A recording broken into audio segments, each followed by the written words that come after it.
Howdy YouTube, today we're taking a look at the TNA Deluxe Legends of the Ring, Raven. Certainly one of the cooler figures Jakks have released as part of their TNA line. Definitely, I think, the best Raven figure that they've ever released. This guy looks awesome. He was pretty tricky to find. I did manage to pick him up on eBay, which is pretty cool. He comes in the standard Legends of the Ring style packaging, which I always thought was really nice, actually, on the early TNA figures. They did quite a good job of packaging it. Nice shot at the bottom there of course, Raven. And then a shot of him from his TNA run as well. Probably not the most utilised character, certainly fantastic during ECW, then really underappreciated and utilised in WWE. TNA, I think he actually did alright. I didn't mind him. He had some great matches. In particular, there was a great one with, I think, Dr. Stevie Richards, and Abyss and Mick Foley, which was an awesome match. That's just one that pops into mind at the moment. So I'm very excited to get this guy opened up and out of packaging and hopefully give you guys a cool review. And taking a look at the back of the packaging, nice shot of Raven without his leather jacket on there. You can see the figure looks really cool. Nice Raven shirt there. I love the hair in particular as well. The read-up on the back says, Raven, one of the most maniacal and sadistic superstars, sorry, my bad, in TNA wrestling history. A former World Heavyweight Champion, a destiny he achieved by winning the 2005 Slammiversary King of the Mountain match. Enjoys the intensity and violence of the hardcore matches, not afraid to sacrifice his own body to inflict damage on an opponent. So a really nice read up there, pretty accurate as well. Certainly a very dark character, that's for sure. Really, probably a good rival for Mick Foley in TNA, if I'm honest. The figure looks awesome. I'm very excited to get this guy opened up. And here we have Raven opened up and out of packaging. And honestly, this is one of my favourite wrestling figures of all time. Not just TNA figures, not just Jakks figures, wrestling figures in general. Really awesome. I'll bring it forward so you guys can see the detail on the face.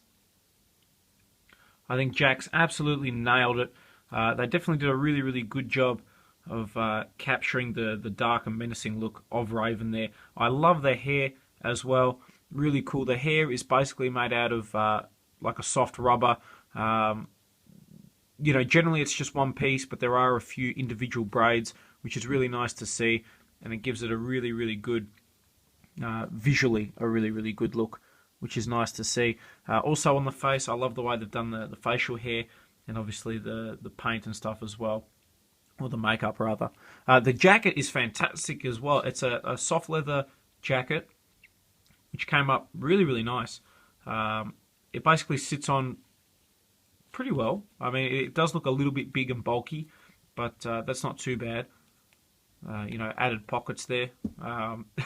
So it's actually a really nicely detailed jacket, which I was very surprised at. Then, of course, he's got his denim shorts. Nice detail on the legs there with some of the tattoos that Raven's got.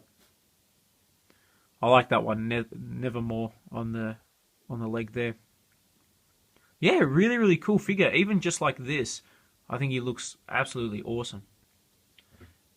And here we have Raven without his jacket. And moving forward, you can see actually some really nice detail on this guy. Really cool shirt from TNA, obviously. Some nice detail on the tattoos there. You can see that on this guy, they actually come up really well. Some of the better tattoos that Jakks have given us on a figure. Really cool there. I'm a big fan of this particular figure. Like, I was never a huge, die-hard Raven fan. I certainly really liked him, but this figure is definitely one of my favourites. I think they've just done an excellent job. You can even see the detail on the tattoos there on the neck. Really cool. Now, in terms of articulation, he's got a ball-jointed head, ball-jointed arms, swivel in the bicep, bend at the elbow, standard wrist articulation. He's got a swivel waist, legs move forward and back, bend at the knee, and then swivel in the ankle. So your standard Jakks, not basic, but just standard Jakks figure articulation, which isn't too bad. I'm hoping this guy will scale with some of the other, Jakks and even WWE Mattel type figures. But really awesome. If you get a chance, definitely pick this guy up. So in terms of size comparison, you can see he actually fits really, really well. He's a little bit shorter than the TNA Deluxe style figures, which isn't too bad, but he fits really well with some of the bigger Mattel figures, in particular the Hardcore Kane, who beat Raven at WrestleMania for the championship, and the Undertaker as well. So having seen that, I'm really, really happy with this because it means you can scale him with a lot more modern figures. Overall, I think even if you're not a big Raven fan, I think this guy is well worth picking up. Certainly really well detailed. He comes with great accessories in the leather jacket. Nice detail on the face, the tattoos and everything. He scales really well with a lot of the newer and older figures. So based on that, I think this guy is a must-have. Try and find him on eBay. Certainly really, really cool if you're a Raven fan. I think this is the best Raven figure that they've ever released. And hopefully you guys have enjoyed this review on the TNA Legends of the Ring Raven.